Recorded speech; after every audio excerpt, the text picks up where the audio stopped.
안녕하세요. 이번 시간에는 교과서의 체력 증진 파트에 있는 세 가지 트레이닝에 대해서 알아보겠습니다. 자, 세 가지 트레이닝은 웨이트 트레이닝, 서킷 트레이닝, 인터벌 트레이닝이 있는데요. 첫 번째로 웨이트 트레이닝을 보겠습니다. 이 웨이트가 뭐죠? 웨이트는 중량 혹은 무게겠죠. 중량을 이용한 트레이닝이 바로 웨이트 트레이닝인데요. 우리의 관절 움직임에 이렇게 중량을 부과를 해서 근육을 더 힘들게 하는 겁니다. 그렇다면 이 무거운 걸로 왜 트레이닝을 하는 걸까요? 웨이트 트레이닝을 하게 되면은 근력이 좋아질 수도 있고요. 근지구력이 좋아질 수도 있습니다. 근력은 근육의 힘이죠. 자, 근육의 힘을 기르기 위해서는 무게를 점진적으로 더 올리면 근력이 좋아지겠고요. 근지구력 같은 경우는 적당한 무게를 최대한 많이 오랫동안 하게 된다면 근력을 오랫동안 유지하는 이 지구력이 더 좋아지겠습니다. 이 웨이트 트레이닝을 하면 왜 근육이 더 커지고 힘이 더 세질까요? 자, 예를 들면 웨이트 트레이닝에 원암 덤벨 컬이라는 게 있는데요. 이 하나의 팔로 이 덤벨을 말아서 올리는 그런 동작인데, 이 동작을 한 번, 두 번, 여러 번 반복하다 보면은 더 이상 올라갈 수가 없겠죠. 근육에 힘이 떨어져서. 그렇게 되면은 근육에서 어떤 일이 일어나냐면, 자, 이게 이두근입니다. 이두근. 여기 근육은 이렇게 하나하나의 실처럼 섬유로 구성이 되어 있는데요. 이 섬유에 과부하가 걸리게 되면은 이렇게 바닥에 미세하게 상처가 생기게 됩니다. 상처가 생기면 몸에서 이 파괴된 세포를 재생하기 위해서 혈액을 보내고 이제 휴식을 통해서 이 세포가 재생이 된다면은 그 다음에 새로 생긴 근섬유는 더 굵고 강한 힘을 낼 수 있게 됩니다. 자, 이런 식으로 트레이닝이 돼서 무거운 걸 들게 되면은 근력이 좋아지게 되고, 그거보다 살짝 가벼운 거를 오랫동안 들게 되면은 근지구력이 좋아지게 되는 겁니다. 이 웨이트 트레이닝 또한 저번 시간에 배웠던 FITT 원리를 이용해서 운동을 설계하고 실행을 할 수 있는데요. 예를 들어서 한번 운동을 설계해 보겠습니다. 자, 여기 A라는 친구가 있는데, 이 친구는 전신의 근지구력을 키우고 싶어 해요. 그래서 운동 형태를 당연히 웨이트 트레이닝으로 선정을 했고요. 웨이트 트레이닝도 여러분들 교과서 보시면은 숄더 프레스라든지 레그 익스텐션이라든지 여러 가지 머신 운동이 소개되어 있는데요. 웨이트 트레이닝을 대표하는 3대 운동이라는 게 있습니다. 벤치 프레스, 스쿼트, 데드리프트. 이 세 가지 운동의 장점은 아까 보여드렸던 원암 덤벨 컬과 달리, 원암 덤벨 컬은 이렇게 한 가지 관절만을 움직이는 운동인데, 벤치 프레스나 스쿼트 같은, 그리고 데드리프트, 이런 운동들은 몸의 고관절, 무릎 관절, 어깨 관절 골고루 사용되는 복합 관절 운동이기 때문에 전신의 근육을 한 번에 발달하기에 좋은 운동입니다. 그래서 이 A라는 친구는 웨이트 트레이닝 중에서도 3대 운동을 종목으로 선정하였습니다. 그래서 이 친구는 근지구력을 키우고 싶다고 했잖아요. 그래서 운동 시간과 강도를 근지구력에 맞게 설정을 해야 하는데, 근지구력을 기르기 위해서는 최대 근력의 40에서 50%의 강도로 하는 것이 바람직합니다. 그래서 이 친구의 벤치프레스 최대 무게 40에서 50% 정도의 강도로 운동당 반복 횟수를 25회씩 6세트 정도 하겠습니다. 그러면은 벤치프레스를 하나, 둘, 셋, 25, 여기까지 하고 잠깐 쉬었다가 하는 것을 6번 반복하고 똑같이 6번, 6번 총 18세트를 하는 거네요. 그렇게 되면은 운동 시간이 약 한 60분 정도 걸릴 겁니다.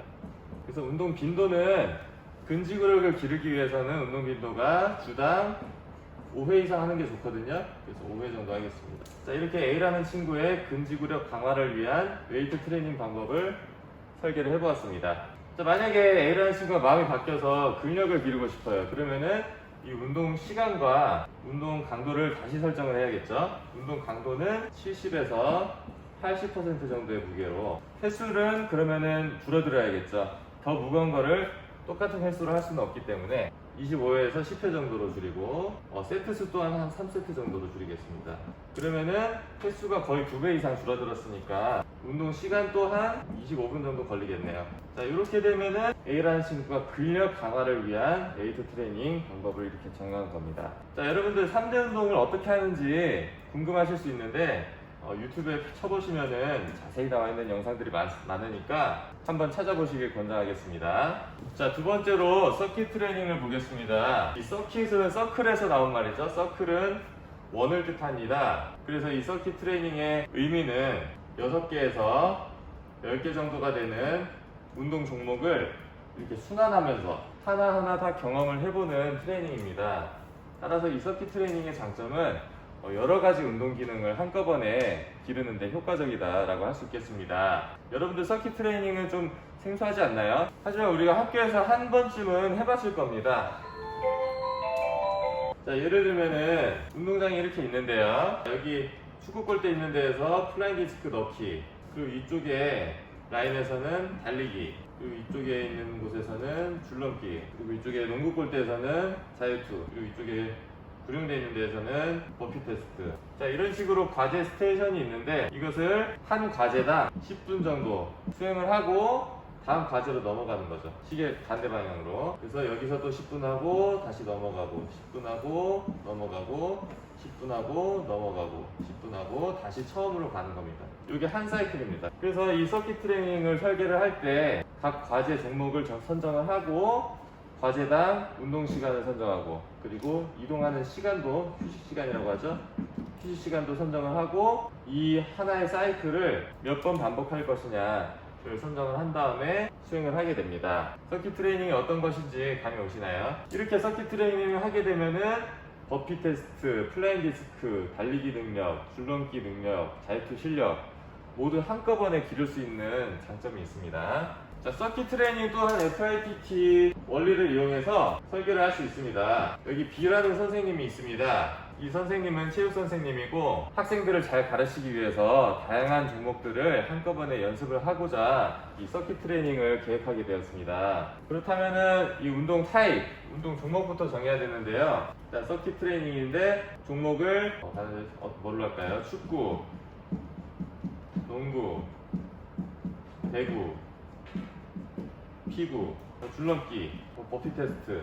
자, 이렇게 6가지를 선정을 해봤습니다. 운동 장소는 운동장이고요. 자, 여기서 출발하겠습니다. 여기서 줄넘기를 하고 여기서는 자유투를 하겠습니다. 농구의 자유투. 그리고 여기 와서는 버피 테스트를 하고요. 그래서 여기서 축구의 페널티킥 연습. 이쪽에서는 피구, 멀리 던지기를 하겠습니다. 멀리 던지기.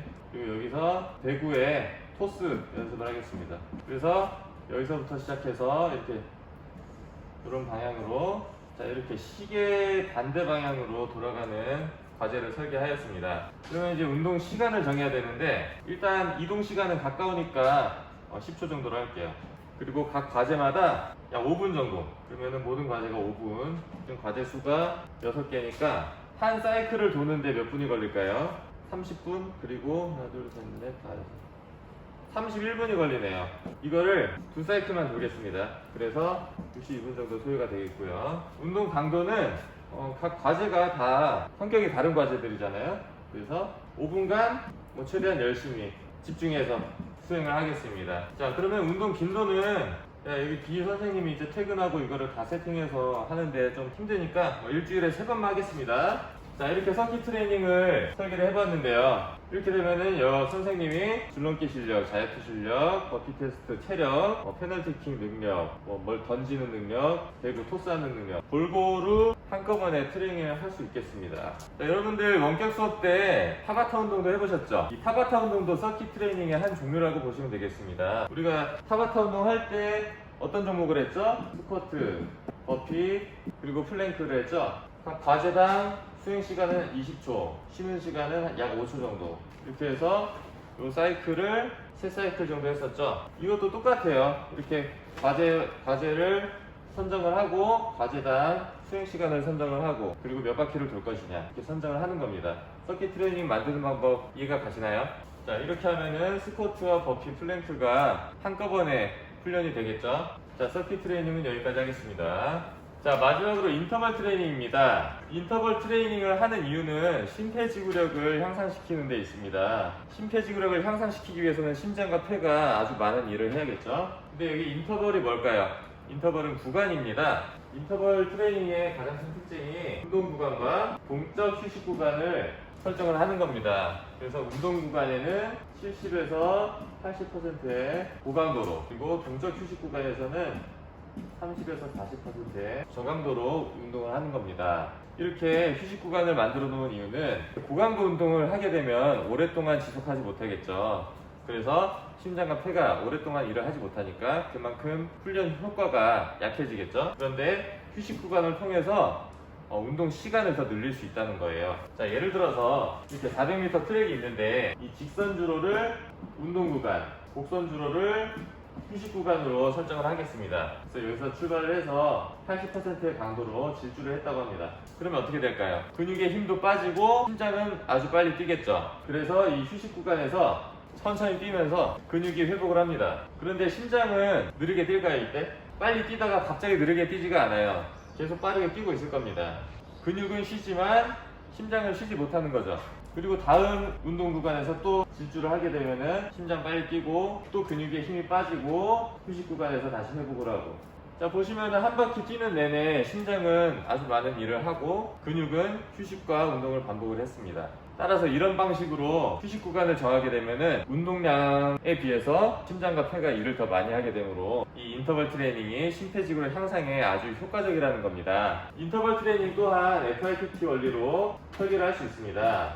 여기 C라는 친구가 있는데 이 친구가 수영을 아주 좋아해요. 그래서 수영을 오랫동안 빠르게 하고 싶어서 인터벌 트레이닝을 하게 됐습니다. 자, 동네에 수영장을 가보니까 레인이 50m예요. 그래서 이렇게 한번 갈 때를 운동 구간, 되돌아올 때는 휴식 구간으로 구간을 설정했습니다. 한 번의 왕복을 10회 반복하는 걸로 인터벌 구간을 정했습니다. 그 다음에 운동 시간을 정해야 되는데 운동 구간에서 80%의 강도로 수영을 했더니 1분이 걸립니다. 그리고 휴식 구간 돌아올 때 40%의 힘으로 수영을 했더니 2분이 걸렸습니다. 그러면은 한 번 왕복하는데 3분이 걸렸죠? 이거를 10번 반복하니까 운동 시간은 30분 정도 소요가 되겠습니다. 그리고 운동 강도는 여기서 정했듯이 운동 구간에는 80%, 동적 휴식 구간에는 40%. 그리고 운동 빈도는 심폐지구력을 기르기 위해서는 일주일에 5회 이상 하는 것이 효과적이라고 나와 있습니다. 그래서 C라는 친구는 주당 5회 정도 실시를 하겠습니다.